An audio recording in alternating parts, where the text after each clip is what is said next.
사랑하는 가족 여러분, 오늘 목요일 아침 예배 아버지 앞에 올려드립니다. 하나님 감사합니다. 오늘 예배를 흠양하여 주세요.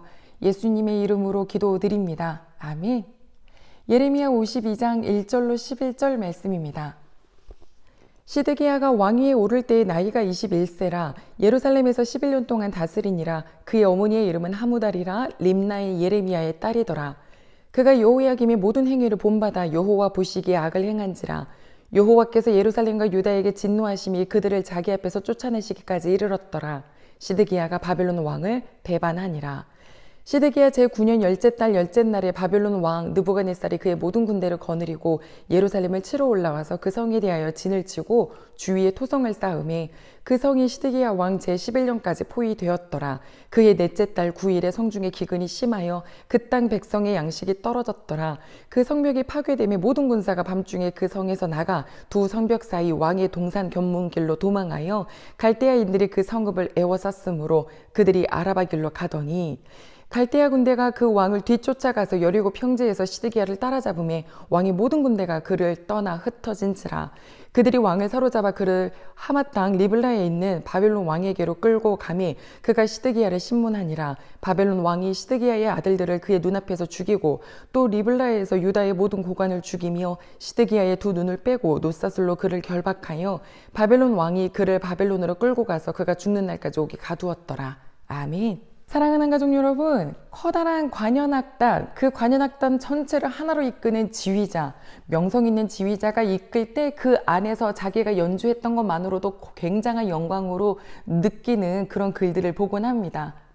멈춰야 될 때, 연주해야 할 때, 다른 악기들 덕분에 내가 침묵의 연주를 해야 할 때, 내 악기가 다른 것보다도 소리가 많이 나진 않지만 정확한 타이밍에 지휘자의 사인에 맞춰서 꽝 하고 소리를 낼 때 그 쾌감, 그 모든 것을 아우르게 하는 거, 이것만으로도 그 굉장히 큰 기쁨을 얻는다고 하는데요. 우리네 인생에 지휘자가 있으시죠? 여호와 하나님이십니다. 하나님의 말씀과 하나님의 생각에 집중하고 귀를 기울일 때 우리가 행할 타이밍과 일과 액션에 대한 지혜를 얻죠. 그렇게만 간다면 의의 길로 인도함을 받는 것인데요. 오늘 우리가 이 52장 예레미야 마지막 장에 등장하는 시드기야 왕은 하나님의 지위가 아닌 다른 곳에 마음을 두었습니다. 오늘 1절은 시드기야는 21살의 왕위에 올라서 11년 동안 다스렸다 라고 하며 2절 말씀 보니까 여호야김의 모든 행동을 다 따라갔다 본받았다라고 했습니다. 시드기야에게 있어서 지휘자는 하나님이 아닌 바로 여호야김이었어요.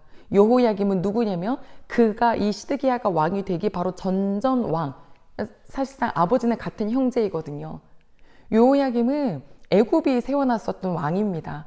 그는 친애굽 사람이었어요. 그러니까 예레미야를 통하여 하나님께서 바벨론에게 항복하는 것이 너도 살고 너희 가족도 살고 그리고 이 나라 백성도 살고 이 도심도 산다라고 하는 그 메시지를 완전히 무시하면서 적어주었던 그 두루마리를 한 서너 쪽 들으면서 듣자마자 바로 칼로 찢어서 불에 태웠던 왕이 여호야김이에요. 여호와를 절대로 두려워하지 않았던 그 왕이죠. 그런데 시드기야는 바벨론이 세워놓은 왕이었잖아요.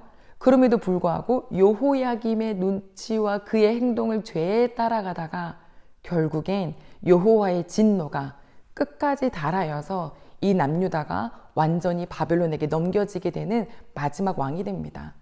시드기야 얼마나 애굽 바벨론 이렇게 갈팡질팡했는지 우리는 그 전 말씀을 보면서 알았었죠.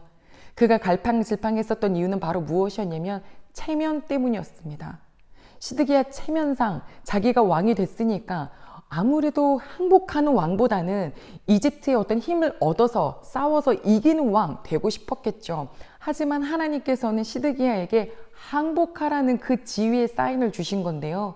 그것을 무시하고 자기 뜻대로 갔었던 시드기야, 결국 그의 왕 때 어떤 일이 일어나냐면 4절 보니까 시드기야가 왕위에 섰을 때 9년째가 됐을 때 바벨론을 배반하면서 바벨론이 모든 군사를 데리고 오죠. 4절 끝절에 보면은 그가 바벨론 왕이 예루살렘을 놓고 주변에 토성을 세웠다라고 했습니다. 그것은 점령하고자 하는 그 성보다 더 높게 흙을 쌓는 성인데요. 만약에 예를 들어 7m짜리 성이라면 8m만 토성을 옆에다가 주변에 둘러서 쌓아놓으면 그 위에서 공격할 수 있잖아요. 이 싸움을 세상에 18개월 동안 했습니다. 그 사이에서도요, 예레미야에게 하나님의 말씀을 계속 주셨어요.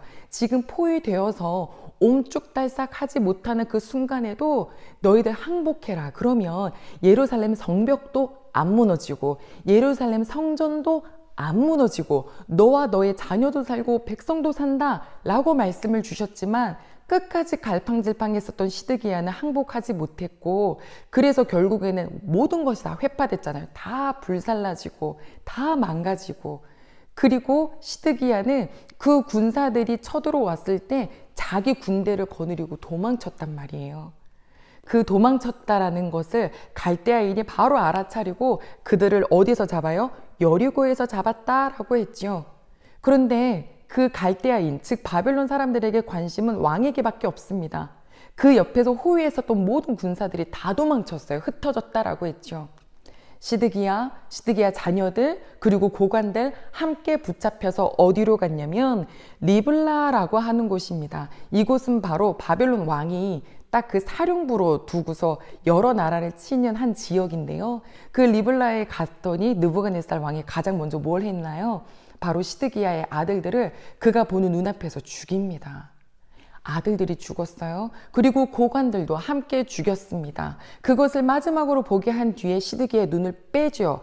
쇠사슬에 묶고 바벨론으로 끌고 가 그가 죽기까지 옥에 가두었더라. 오늘 우리가 11절까지 본 말씀입니다.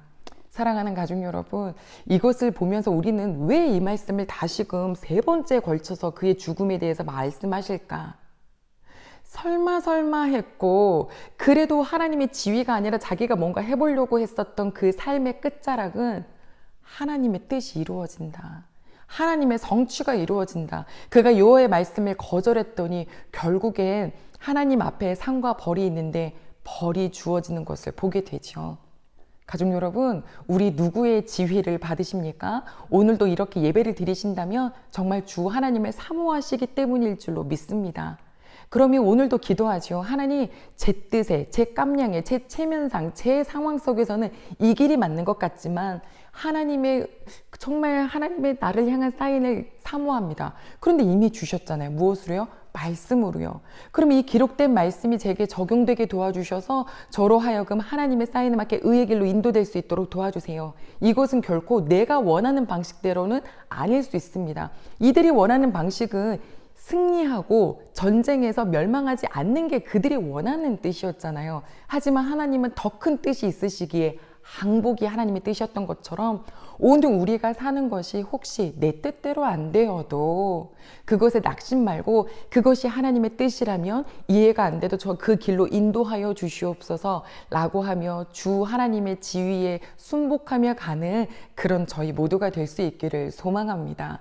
이 시드기야의 죽음이 정말 너무너무 끔찍하지만 우리가 내일 볼 마지막 예레미야 마지막 마무리는요, 빛으로 끝나거든요. 우리 하나님은 우리를 끝까지 사랑하시기 때문에 때로는 벌도 주시는 거예요. 하지만 벌이 멸망이 아닙니다. 반드시 빛이 있어요. 어떤 빛일까요? 내일 말씀 같이 볼까요? 오늘 우리는 주 하나님의 사인에 하나님의 지휘 아래 있는 것만으로도 기뻐하고 즐거워할 수 있는 우리 모두가 되기를 소망합니다. 기도하겠습니다.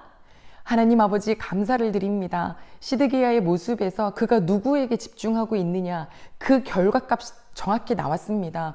하나님, 저희 오늘 이렇게 예배드리는 식구들은요, 하나님을 정말 따라가고 싶은 식구들이거든요. 그러하오니 오늘도 성령 하나님께서 저희들 인도해 주셔서 의의 길로, 바른 길로, 저희가 때로는 사망의 음침한 골짜기인 것 같아도 이 길이 죽는 길이 아니라 반드시 빛 가운데로 가는 길인 줄로 믿고 저희들 오늘 감사함으로 살아갈 수 있도록 주 아버지 인도하여 주세요. 감사드리며 예수님의 이름으로 기도드립니다. 아멘.